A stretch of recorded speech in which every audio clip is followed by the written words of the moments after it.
फूल और पत्थर, पत्थर सी जिठानी और फूल सी देवरानी। विमला देवी के परिवार में सभी शांत मिजाज के थे, सिवाय उनकी बड़ी बहू रूपा और छोटे बेटे सूरज के। ये दोनों बहुत ही कड़क मिजाज के थे, लेकिन घर में रूपा का ही सिक्का चलता था। वो जो बोलती थी वो होता था, या सभी को वही करना पड़ता था। मैं बोल बोल कर थक गई, लेकिन मेरी सुनता कौन है? अपनी सास को कितनी बार बोला कि समय से खा पी लिया करो, ताकि मुझे भी कुछ आराम मिल सके, लेकिन कोई मेरी सुनता ही नहीं। सास विमला देवी बहुत ही शांत स्वभाव की थी। वो रूपा के कामों और उसके फैसलों में बिल्कुल टांग नहीं अड़ाती थी। माँ जी, नाश्ता बन गया है, समय से नाश्ता कर लीजिए, चलिए। अरे बस बहू, ये स्वेटर ना थोड़ा सा रह गया है, पहले से बुन लेती हूँ, फिर नाश्ता करूंगी। माँ जी, मुझे पता है कि आप ये स्वेटर अपनी बेटी के होने वाले बच्चे के लिए बुन रही हो, लेकिन पहले आप कुछ खा लो ना, फिर जो मर्जी वो करना। अरे बेटा, क्यों जिद कर रही है? थोड़ी देर की तो बात है, आज ना थोड़ी देर से ही नाश्ता कर लूंगी। कम से कम ये स्वेटर आज पूरा उतर तो जाएगा।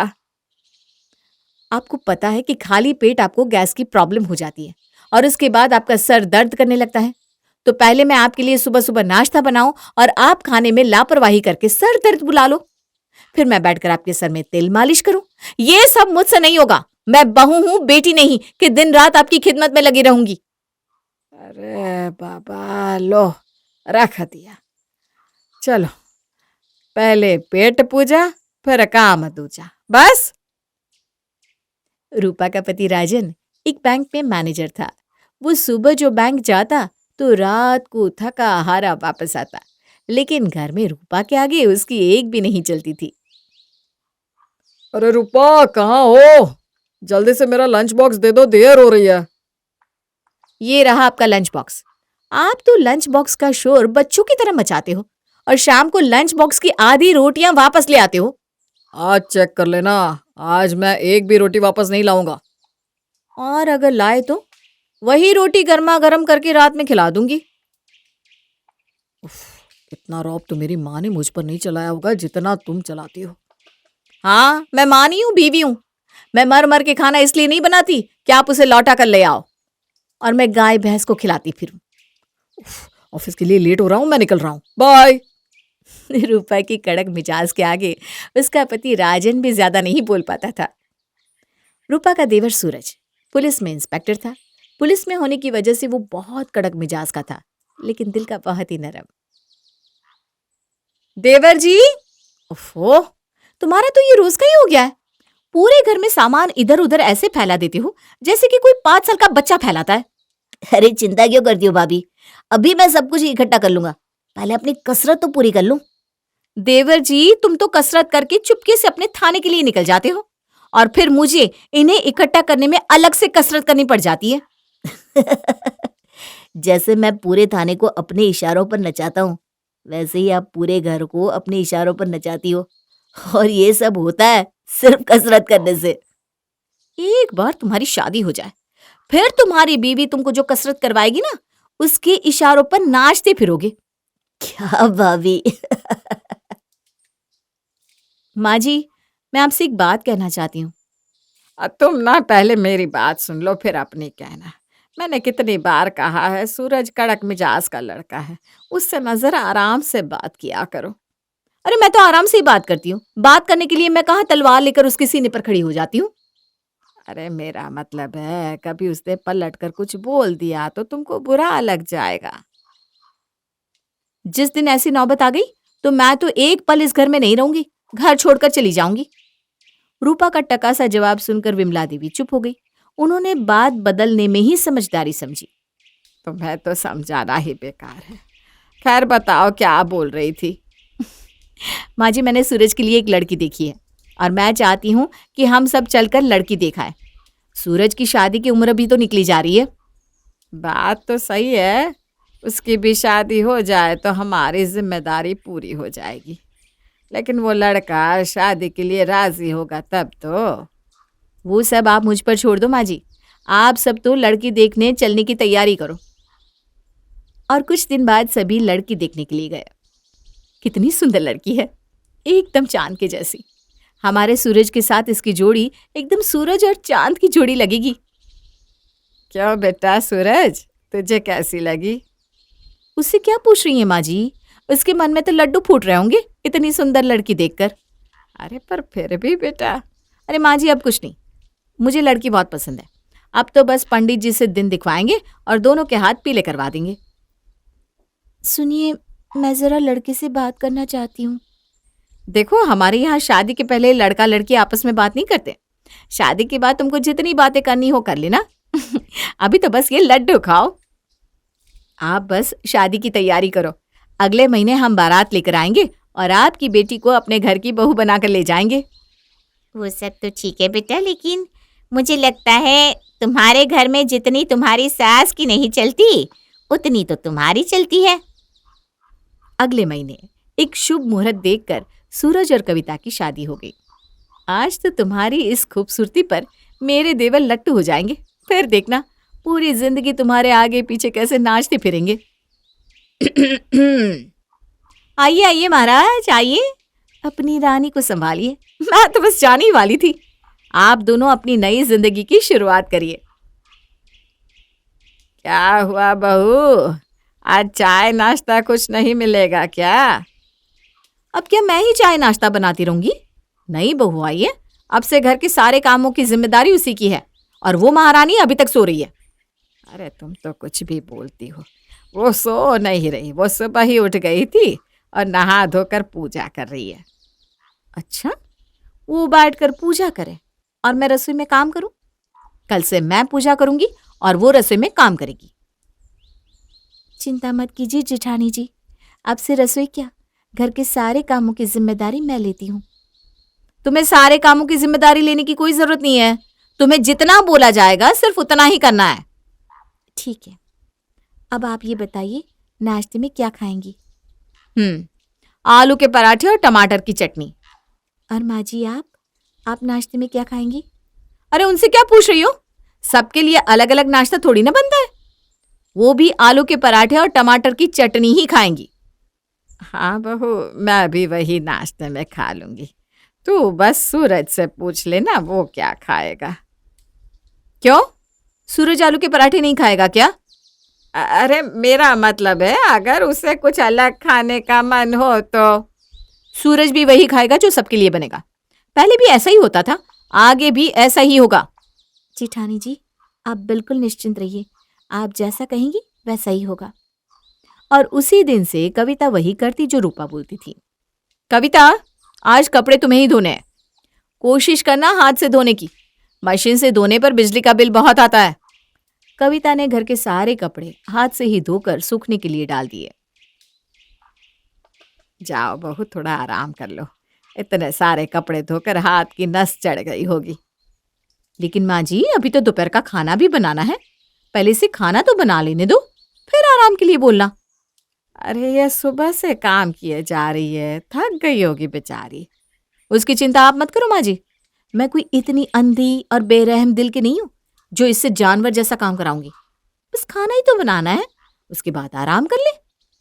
रूपा ये बोलकर अपने कमरे में चली गई, लेकिन उसने ध्यान नहीं दिया कि सूरज खड़ा खड़ा सब देख रहा था।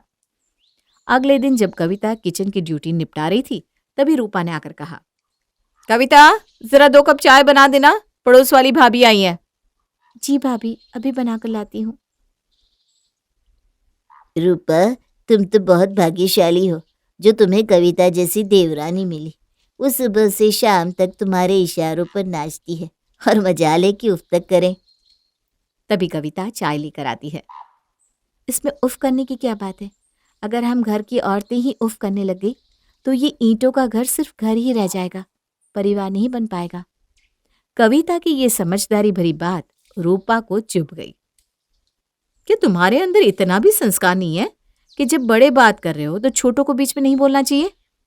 अरे जाने दो, छोटी है, इसकी बातों का क्या बुरा मानना।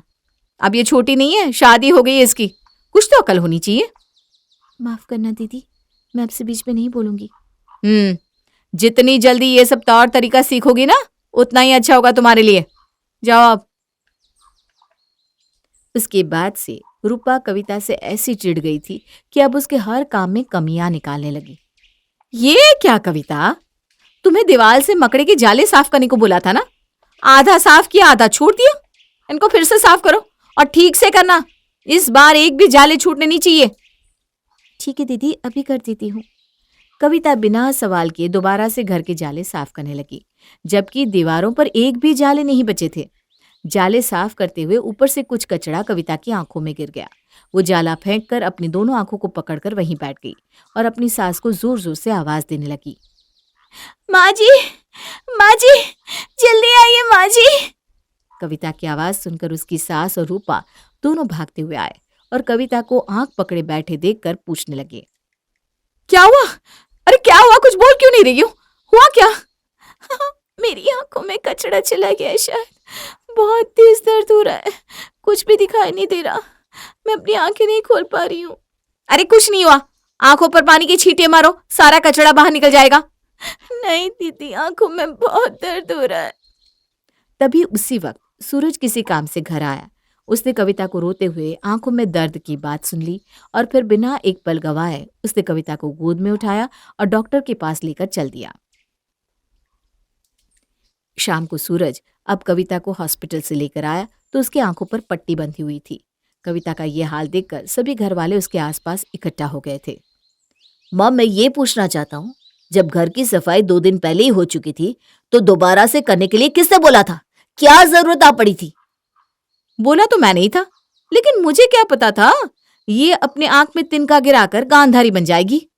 माँ, मैं देख रहा हूँ, सुबह से शाम तक घर के कामों में लगी रहती है ये, और किसी को कोई फर्क नहीं पड़ता। आप शांत हो जाइए ना, मुझे घर के कामों से कोई दिक्कत नहीं है, वो मेरी ही गलती की वजह से मेरी आंखों में कचरा गिर गया था। आप किसी पर भी गुस्सा मत होइए।